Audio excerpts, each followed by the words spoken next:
시청자 여러분, 오늘은 11월 29일입니다. 2017년도요. 그런데 정확하게 시계를 한번 30년 전 오늘로 한번 돌려볼까요? 오늘은 그 유명한 칼기 폭파 사건이 있었던 바로 그날입니다. 폭파범 김현희 씨 다들 기억하실 텐데요. 이 얘기를 잠깐 해보도록 하겠습니다. 황성준 의원께 질문을 드릴 텐데 1987년 11월 29일 의원님은 그때 일단 기억을 생생히 하고 계시죠? 네, 물론입니다. 예. 그 당시 사실은 저는 이제 뭐 전형적인 운동권 학생이었는데요. 네. 그 당시 사실 이 사건이 났을 때 저는 솔직히 믿지 않았습니다. 왜냐면 바로 대선 직전인데, 그 다음에 뭐 그 당시에 이제 굉장히 잘못 생각한 건데, 북한이 암만 그래도 이 노동자들을 탄 비행기, 뭐, 그러니까 속된 말로 얘기해서 이 남조선의 악질 반동이 탄 비행기도 아니고 이거를 폭파시켰느냐. 예. 이런 식으로 의구심을 품기도 했었는데요. 사실 그래서 지금도 그런 의구심을 품는 분들이 계시는 모양인데요.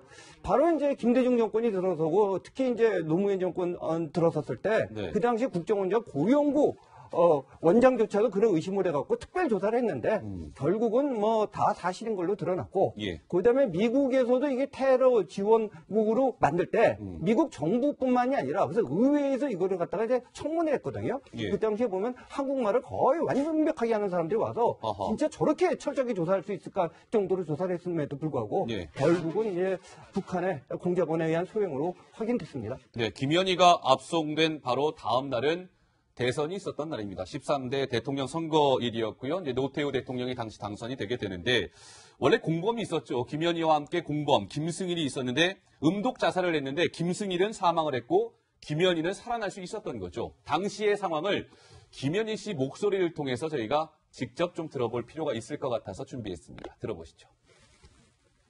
뭐 저희는 미제 여건이라는 게 파탈로 났기 때문에 뭐 오히려 죽는 것밖에 이 비밀을 지키기 위해서는 이제 죽는 길밖에 없었습니다. 그러니까 교육받은 대로 또 가지고 다니던 독약 앰플을 뭐 사실은 비행기 안에서 꿰물려고 약속을 했는데 상황이 그렇게 안 됐습니다. 모든 걸 뺏기게 되는 상황이 돼서 그래서 제가 먼저 깨물었습니다. 그리고 그때 정신을 잃었는데 네, 3년 전에 채널A에 출연했을 때의 김현희 씨 모습을 봤는데 강병규 기자. 오늘 국회에서요. 추모 행사가 있었다는데 어떻게 진행됐습니까? 예, 오늘 10시 반에 국회 헌정기념관에서 이제 희생자들을 추모하는 유족들의 모임 같은 게 있었는데 그래요. 30주기 추모 행사죠. 예, 열렸는데 사실 지금 보시는 장면이에요. 그런데 이제 발제자들 옆에 저기 김현희라는 그런 팻말 지금 한 빈자리 하나 보이죠? 이름표가 있는데 자리는 비어 있네요. 예, 자리는 비어 있습니다. 사실 이 주최 측에서 김현희 씨도 이제 초대를 했었던 건데요. 이제 초대장에도 이제 김현희 씨를 발표자, 발제자라고 이제 만들어 놨던 겁니다. 근데 이제 그게 이제 진실을 이제 얘기해라 이런 뜻인데요. 지금 보시는 초대장처럼 당신이 결코 테러범이 아니라 전두환 정권 말기 대선에서 무지개 공작에 투입된 국정원 공작원이 아니냐 하면서 의심을 강하게 제기를 하는 겁니다. 자, 이제 근데 이제 아무튼 이제 보시는 것처럼 김현희 씨는 이제 나오지 않았고 김현희 씨는 본인이 이제 북한에서 투입된 간첩임을 스스로 이제 주장을 하고 있는 상태이기 때문에 알겠습니다. 이 초대에 응하지는 않았습니다. 근데 황성준 의원께 짧게 좀 질문을 드려야 될 것 같은데 어쨌든 초청장을 보냈는데도 불구하고 김현희 씨는 오늘 저 추모 행사에 등장을 안 했단 말이에요. 왜 그랬을까요? 참석을 하면 또 할 수도 있었을 텐데. 근데 이제 여러 가지가 있는데요. 이 의구심이 처음 나온 게 아니라 아까도 말씀드렸다시피 김대중 정권이 들었을 때도 조사를 했고요. 노무현 정권 들었을 때 2004년에 굉장히 세게 조사를 했습니다. 국정원과 그다음에 일부의 의구심을 품었던 일부 교수들도 같이 들어갔었는데요. 그때 다 이게 아닌 걸로 나왔거든요. 근데 이제 문제는 이 음모설이라는 게 항상 증명하기 어려운데요.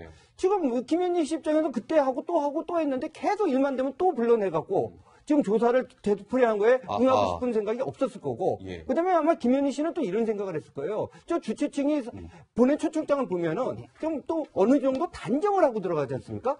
단정을 하고 들어가는데 본인이 들어갈 이유가 없다. 이런 판단을 하지 않았을까? 생각합니다. 알겠습니다. 오늘 추모 행사에 이제 희생자 가족들이 여러 분 참석을 하셨었는데 그 가족분의 목소리를 저희가 한번 들어봤습니다. 뭐라고 얘기했을까요? 함께 만나보시죠.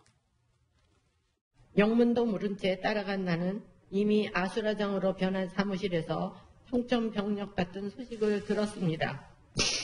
칼 858기가 실종되었다는 것이었습니다. 순간 머릿속이 하얘졌습니다. 아무 생각도 할 수 없었습니다. 기체 고장으로 인한 사고로 예상했던 사건은 이렇게 시작되었습니다.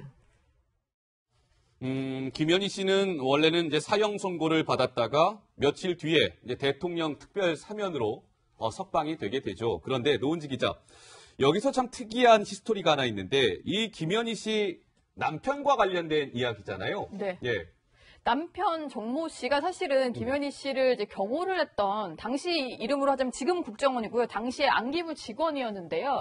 본인을 경호하던 사람이 어떤 구애를 받아서 결혼까지 하게 된 그런 거예요. 예. 그래서 사실은 그것 때문에 오히려 더 이제 오해를 불러 일으키기도 했었던 거죠. 왜냐면은 그랬었군요. 국정원의 공작원이 아니냐라고 했는데 뭐 특별 사면까지 받고 실제로 국정원 자신을 보호했던 그런 국정원 직원과 결혼까지 하니까 뭐 약간 계속해서 의심을 받았었는데 어쨌든 뭐 황 위원님도 계속 얘기를 하셨지만 계속되는 조사 끝에도 결국 북한의 소행이고 북한의 어떤 공작 지시가 있었다 이런 결론이 나왔습니다. 근데 강병규 기자. 네. 정말 이게 약간 뭐 드라마에서나 나올 법한 얘기인데 어떻게 이렇게 두 사람이 결혼에 이르기까지 됐습니까? 자, 일단 김현희 씨 같은 경우는 남편이 이제 수년간 구애를 했지만 거부했다고 하고요. 그런데 이제 어느 정도 계속된 구애, 꾸준한 구애, 10번 찍어 안 넘어가는 나무 없다고 하잖아요. 그만큼 구애를 하다 보니까 진실한 것임을 알고 이제 받아들였다고 합니다. 근데 이제 김현희 씨는 이제 결혼하기 전에 우선 자기가 한 일이 있으니까 유족 대표에게 만나서 사과의 뜻을 다시 전하고 이제 결혼 소식을 알게 되면서 이제 결혼을 했다고 합니다. 근데 황 의원님이 조금 뒷얘기를 좀 알고 계신 게 있을 것 같은데 좀 말씀 좀 해주실까요?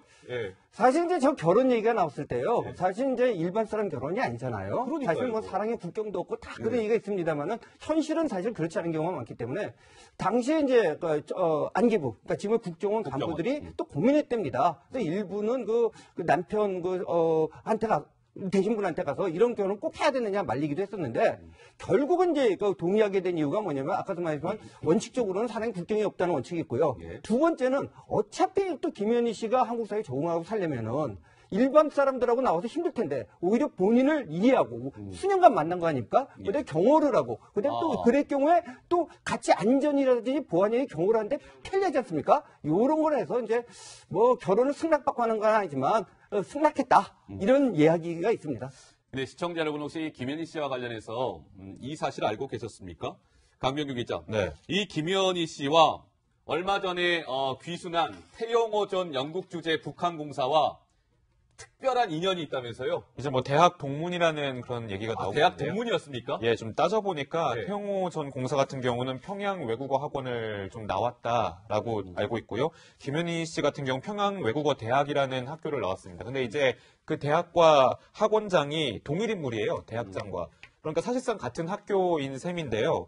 근데 이제 태영호 씨는 김현희와 학교 동문이라고 얘기를 하는데 예. 김현희 씨는 잘 모르는 것 같아요. 심지어 둘 사이 1962년생으로 동갑이거든요.